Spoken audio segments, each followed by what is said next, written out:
নরেন্দ্র মোদী আসলে একজন ঢপবাজ। আমার দেশের প্রধানমন্ত্রী বলতে আমার কষ্ট হচ্ছে, কিন্তু এত বাড়িয়ে চড়িয়ে কথা বলেন, সেজন্য উনি সমস্যায় পড়েন। এই যে উনি সংসদে দাঁড়িয়ে বঙ্কিমচন্দ্র চট্টোপাধ্যায়, আমাদের ঋষি বঙ্কিমচন্দ্র চট্টোপাধ্যায়কে বঙ্কিমদা বলেছেন, এটা ওনার বাড়িয়ে চড়িয়ে এই বলারই অঙ্গ।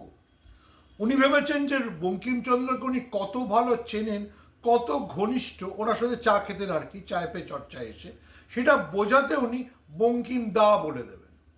ভুলে যাবেন না, এই নরেন্দ্র মোদী যখন বারাক ওবামা প্রেসিডেন্ট ছিলেন তো এবং ভারতে এসেছিলেন, তখন বলেছিলেন মেরে আর বারাক মে দোস্তি হো গিয়া।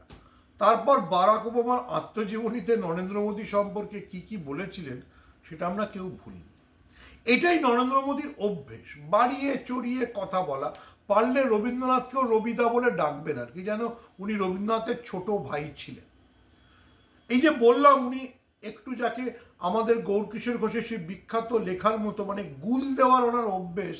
উনি বলেছিলেন একবার টেলিভিশন চ্যানেল ইন্টারভিউতে যে উনি 87-88 সাল থেকে ইমেল এবং ডিজিটাল ক্যামেরা ব্যবহার করছেন। উনি নাকি লালকৃষ্ণ আদবানির ছবি তুলে পাঠিয়ে দিয়েছিলেন, সেটা ইমেল করে তারপর পরের দিন ছাপা হয়েছিল। ওনাকে সবাই মনে করিয়ে দিয়েছিল ভারতবর্ষে ইমেল এসছিল 1995 সালে। এবার দেখুন, নরেন্দ্র মোদী অত্যন্ত সফল রাজনীতিক, 3বারের ভারতবর্ষের প্রধানমন্ত্রী হয়েছেন, বিভিন্ন বিষয়ে উনি বলেন ভালো, অত্যন্ত ভালো বলেন, কিন্তু ওনার এই গুল মারার বা বাড়িয়ে চড়িয়ে বলার অভ্যেসটা কিছুতেই যায়নি।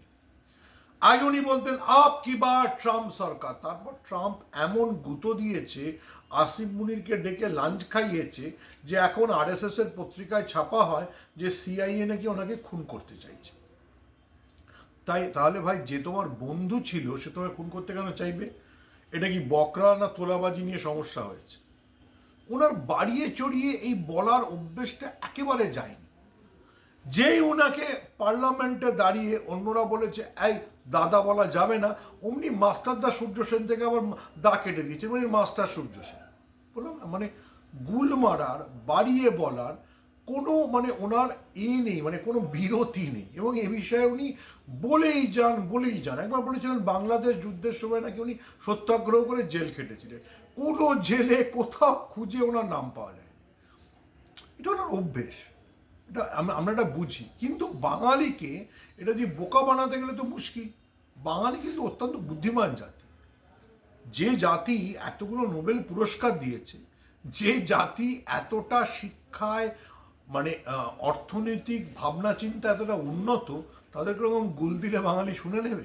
সেই জন্য পাড়ায় পাড়ায় এখন ডাক শুরু হয়ে গেছে, ও মোদিদা, ও মোদিদা। এরপর যখন উনি কলকাতায় আসবেন বা রাজ্যে সভা করতে আসবেন, সবাই কিন্তু ওনাকে ডাকবে মোদিদা, মোদি।